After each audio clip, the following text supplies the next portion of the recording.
Hey Matthias, do you remember episode number 8 when we were talking about environmental factors for mobile robots?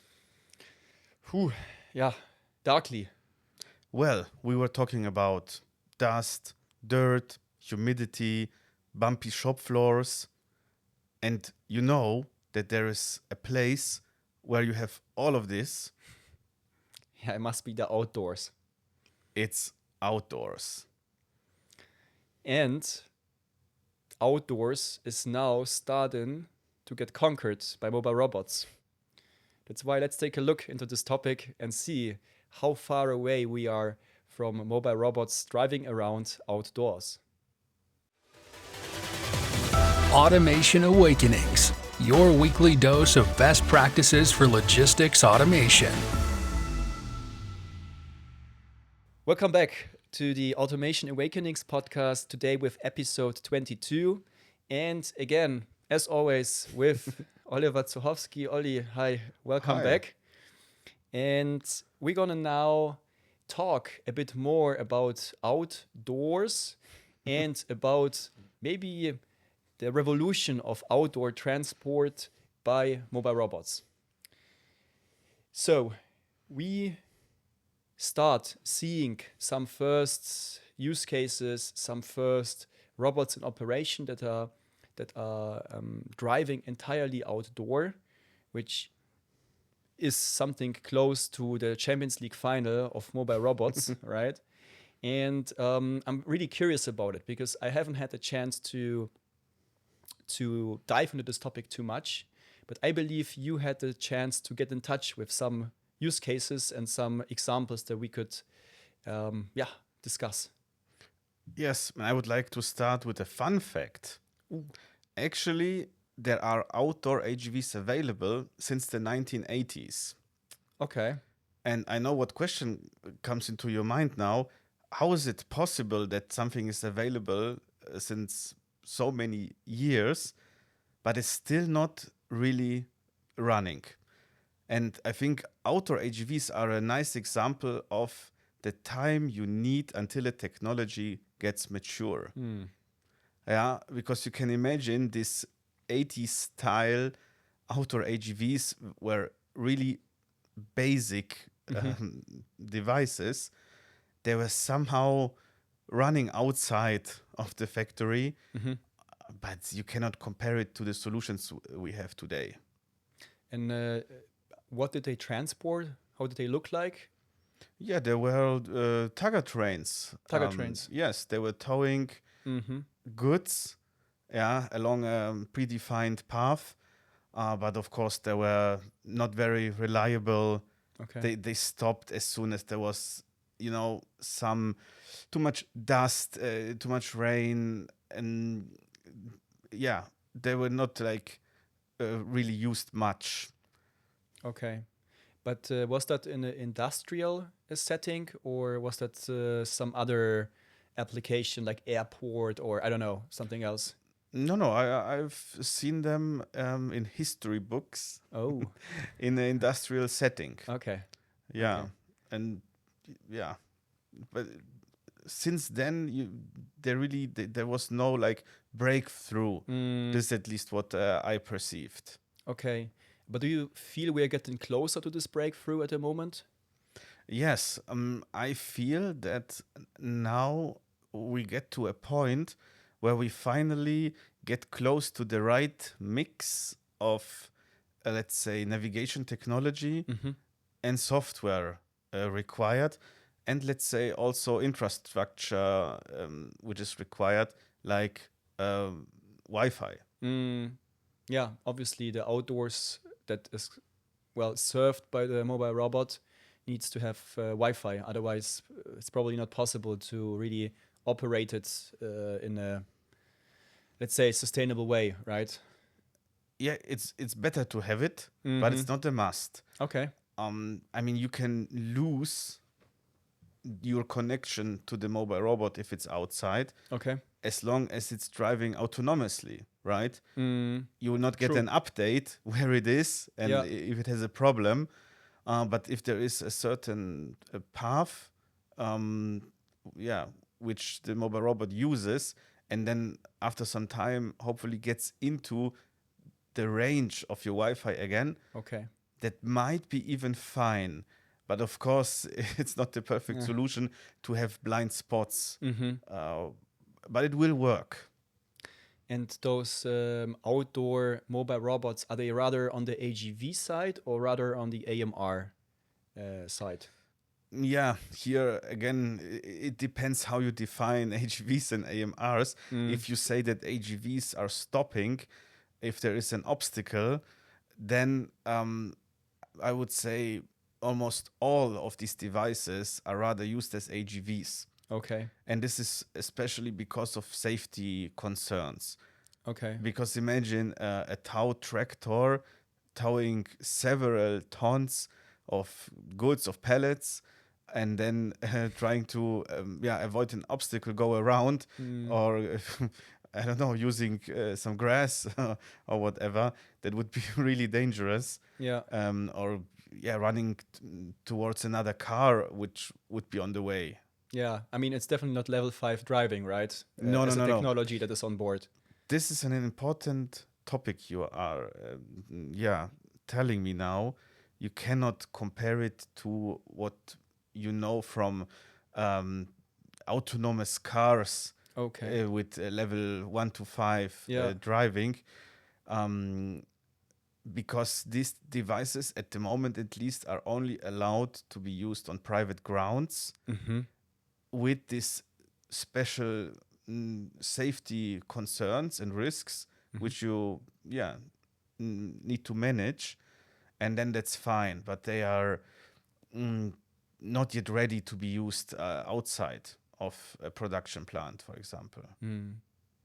Have you seen a lot of these use cases already out in the field, or is it still somewhat like a test lab thing that some companies might do, some not? You have any feeling for it? Is there any maybe industry which is really pushing towards this solution a lot and maybe already has a couple of vehicles out in the field really in daily operations? Yeah, well, I think also here it feels that we are close to a breakthrough. And this is because there are devices which are already used in a productive environment, like on airports. Okay. These are private grounds. You can manage who is there, and you can instruct the operators there Yeah. how to behave in case this mobile robot appears, and they are transporting baggage from and to the airplane, for example. So this is already available, and also in industrial environments, like in production plants, especially if you have huge plants with several different buildings, and you want to connect. A typical thing is you want to connect your manufacturing building with your dispatch area, and you want to drive these pallets there. Here I've seen several use cases in the automotive industry, for example, and this is real, and it's really used as a real case, not only an experiment. What I really just enjoyed is you basically comparing the airport to a huge open air outdoor shop floor. And actually, I like this idea a lot because in the end, as you said, there is defined aisles, there is defined people who are there. It's somewhat a manufacturing facility, but then outdoors with no roof. Yeah, right. You can imagine it like that. But if you think about this environment, there is one key challenge.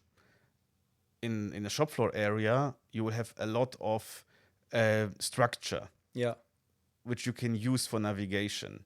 As soon as you are outside, I mean, what you will find is a fence, maybe some trees, but not on the airport. Not on the airport. Yeah. Yeah. and this is very difficult for these devices to navigate. And I've seen use cases where you had to add some structure Yeah. actually. Yeah. Even a typical fence is not a very good structure for laser navigation with all these holes. Yeah, you need something which is closed. Yeah. So Yeah. you put some advertisement there or whatever to have a good structure which can be used for navigation. Okay, so let's talk a bit about the navigation and localization technology these devices use. What kind of technology are we talking about here? Is it laser based? Is it something new? Is it, I don't know, is it magnetic tape or induction somewhere in the floor?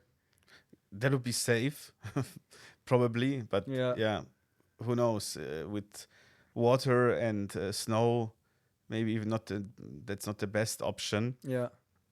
And the navigation technology used for me is a sign that we are not yet there. Okay. Because if I look on different solutions, I see completely different approaches Ah, yeah. Okay. in how to navigate outdoors. I think what they have in common is a hybrid type of navigation. Mhm. So some of them have a combination of GPS Oh, and okay. VSLAM, video slam, Yeah. which is very interesting because we know that GPS is not very accurate, but in combination with the video slam, it's even possible to use it without any Wi-Fi connection, Okay. but only if you have enough light, of course. Okay. Yeah. And then there are other combinations, also GPS with contour-based navigation. Yeah, with the smart software combining this data. And yeah, for me, it was a miracle, honestly speaking, but it was working, or it's working. Yeah. And even in a reliable way, you can use it, but there is no clear, let's say, combination yet available where I've seen a clear trend or Yeah, something yeah. like that. Not like a standard or something. No, not yet. Not yet. Some of them even think about a special type of navigation where you have to install special antennas on your on the roofs, and then Okay. by like a triangular localization algorithm, the device knows where it is. Okay. But this is again very costly and error prone. I don't know. It doesn't feel like this is the right solution. So you see here we are getting into an area where we are still experimenting. Okay. So from your point of view, what would need to happen to have this breakthrough? Would it be exactly this, standardization of navigation and localization technology, or is there anything else that you still see as a showstopper for the big breakthrough? I think it's all about maturity. Many things are existing. Some of them are already working pretty well, and you can also rely on them to fully trust in these solutions. I think we need some more use cases in different environments and different weather conditions. Yeah. I mean, this is already the issue. I mean, if you would like to test these devices, you need to have also these weather conditions. And it's very costly to have artificial snow and like, a special building to test all of that. So you have to do this, right? Yeah, you should, yeah. Okay, yeah, crazy. Before bringing it to a customer. But as you know, environment outdoors is changing a lot, Yeah, and you cannot yeah. simulate it properly. That's right. But at the end, you need a whole year to understand all the factors which might impact the navigation. How is the sunlight? From which angle is it coming? What happens with rain and wind? Yeah. Then the end boss, snow. for snow, I haven't seen a solution Okay, yet. so snow is the And no, because as soon as as you have snow, you might slip with the wheels. okay. The device might move into a other direction than expected, Mm-hmm. and then to reliably coordinate this Mm, is at the moment, I would say, impossible, yeah. or at least not according to any minimal safety standards. Yeah, I mean, it's difficult to use your car when it's snowing. Yeah. How could you Sure. imagine a mobile robot Sure. drifting on snow on your plant Mm. ground? Yeah, I think what you're saying is very interesting because sometimes, and maybe that's also the case for the outdoor mobile robots, you maybe either need an industry that is heavily pushing it, like maybe the airport colleagues, or maybe a certain company which is really pushing it, and by that is providing like a playground or a arena for this technology to be investigated and understood in more detail, which then would lead to advancements in the development of this technology. Yes, exactly. This is key towards a proper maturity level. Mm, We need to join forces also here and learn from different environments and different use cases. So as you've seen, the airport is a good environment because we have a lot of space. mm, Yeah, you don't have a lot of people there. So that's a good testing yeah, ground. yeah. And then we need to learn what happens if you go to a production plant. How does it look there? And then, of course, we will learn from autonomous driving, which is Mm, happening outside yes. with much more safety issues and much more technology you need. And I mean, also there are also companies coming from autonomous driving, like they implemented small buses, autonomous buses on exhibition Ah, yeah. environments where you also need to change from one building to another. Simple use cases, Yeah, of yeah. course, Yeah. always, but this is helping to understand all these Mm, environmental factors which are existing. And I think only with this cross use case approach and joint forces, even together with universities, um, we need to still increase the maturity level. mm. Yeah, I would reformulate this as a like a shout out. I think that's the way to say it to all of our listeners. If you want to do something great to the whole mobile robots community, then yeah, bring in some outdoor mobile robots into your facility, um, into your grounds, and yeah, make it happen to provide the providers, the vendors, and also yourself some playground and some arena to really learn and to contribute by this to the development of this kind of mobile robots technology. So yeah, this is your good deed for the week. Buy yourself an outdoor AGV. Yes, because we are at the right point of time now.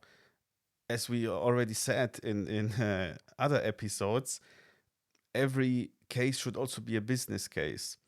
And I think what will boost the whole outdoor story a lot is that you can already implement outdoor AGVs now, which are really working, Yeah. as I said, but maybe there will be some environmental factors still tricky Mm. where we still need to learn and improve the technology. But already with this case, you can save money, usually, or hopefully. Okay. Yeah, great. Because that was actually my last question. How about the business case? So, if we find um, a good-hearted listener, and he's like, "Yes, I would like to commit to this. I would like to provide this arena. I would like to get some outdoor AGVs onto my grounds." Is this like a payoff? topic, or do you need to really even invest money into it to cover up for costs and efforts? No, you will actually also save money. Okay. This is what I promise. You will save more if you have long distances and good weather conditions. Yeah, not a long winter period. Mm-hmm. Then the savings will be higher because you can use the device more in this automated way. Yeah. And all of these devices usually have the option to drive also in a manual mode. Mm-hmm. Yeah, so you can still use it in winter conditions. I mean, the same device, the same use case, and so on.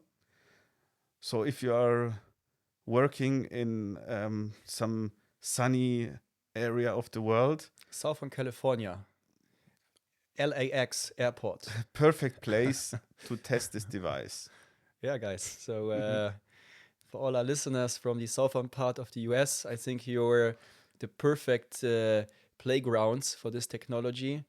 Maybe even some colleagues in Southern Europe as well. And I guess this goes for all other world regions that are having a lot of sun, not too much snow, and especially a high motivation to push this topic.